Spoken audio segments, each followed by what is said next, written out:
Napakasarap pala ng kalderetang atay balong-balunan ng manok at meron siyang boiled egg mga pare ko. Kaya panoorin natin. Manaken, saken!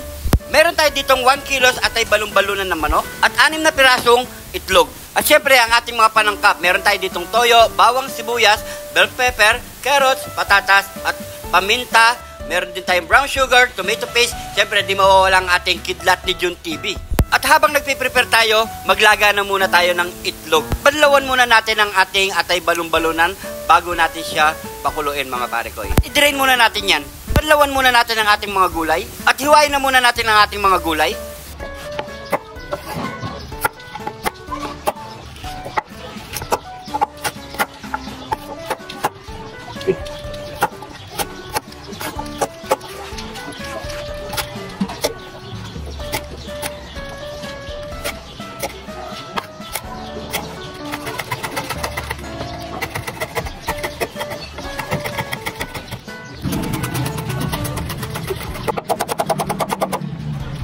Nalaga na rin ang ating mga itlog mga pare ko. So mag-uumpisa na tayo magluto.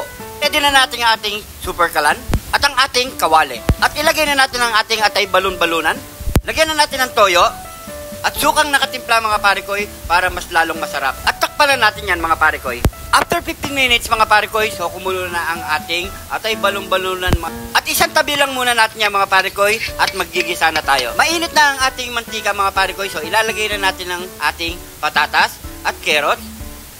So, prituin lang natin ng bagya yan mga pare ko. Kapag medyo maprito na ang ating patatas at carrots, lagay na natin yung bell pepper. Haluin lang natin yan ng 2 minutes. So, yan mga pare ko, all goods na ang ating mga gulay. So, iset aside muna natin yan. At mag-umpisa na tayong mag-isa, unahin muna natin ng bawang, ang sibuyas, at kidlat ni Jun TV. At ilagay na natin ang ating tomato paste mga pare ko. At haluin lang natin yan mga pare ko para hindi magbuo ang ating sarsa mga pare ko. Yan kasi ang diskarte niyan. At kapag ganyan na ang ating sarsa mga pare ko, ilagay na natin ang ating atay balong-balunan. At haluin lang natin yan hanggang sa magnuot yung sarsa sa ating atay balong-balunan mga pare ko. Yamanaken, saken Kaya maglagay na tayo ng paminta.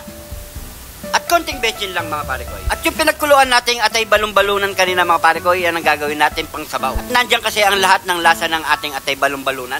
At ilagay na natin ang ating patatas, carrot at bell pepper mga pare ko. Ilagay na rin ang 6 na pirasong itlog. Maglagay ng konting brown sugar. Tayo na lang tayo ng 10 to 15 minutes mga pare ko. Heto na mga pare ko. Luto na ang ating kalderetang atay balong-balunan with boiled egg mga pare ko. So yan, itsura pa lang, kulay pa lang, talagang matatangam ka na at mapaparami ka pang kanin mga pare ko. So taste test na tayo. Yamanaken, saken! Heto na ang ating nilutong kalderetang atay balong-balunan with boiled egg at meron tayong kanin dito mga pare ko. Siyempre pray muna tayo. Thank you Lord sa napakasarap na pagkain nito Lord. Bless po yung viewers namin Lord. Bless po yung sumusuporta sa amin Lord. Bless po yung kalusugan namin Lord. In Jesus name, Amen. So yan, sabayin nyo na po akong kumain mga pare ko at i-enjoy natin ang pagkain mga pare ko. So unahin muna natin ang atay. Yan o. Lagyan natin ng konting sarsa. Tsaka napakabango mga pare ko. Grabe. Kain po tayo. Yamanaken, saken! Subukan nyo na mga pare ko. Kalderetang atay balong-balunan with boiled egg. So yan mga pare ko, maraming salamat sa mga bagong followers natin dito. Welcome na welcome po kayo dito sa Jun TV. At kung hindi ka pa nakafollow, mag-follow na kayo mga pare ko. At syempre, paki-comment kung saan umabot ang ating video para alam natin mga pare ko. At sa mga gusto mag-request ng lulutuin natin mga pare ko, i-message nyo lang ako dito sa Jun TV. Iluluto natin yan mga pare ko. I-message nyo lang ako mga pare ko. At kung saan ang probinsya nyo mga pare ko, yung pinaka best seller nyo dyan mga pare ko, lulutuin natin. Siguro hanggang dito na lang ating video mga pare ko. Maraming salamat sa panonood at suporta nyo dito sa Jun TV. At yung gusto magpa-shoutout mga pare ko, i-comment nyo lang name at location mga pare ko para ma-shoutout kayo ng buong detalye mga pare ko. So maraming salamat sa panonood. Ingat po kayo lagi dyan. God bless po.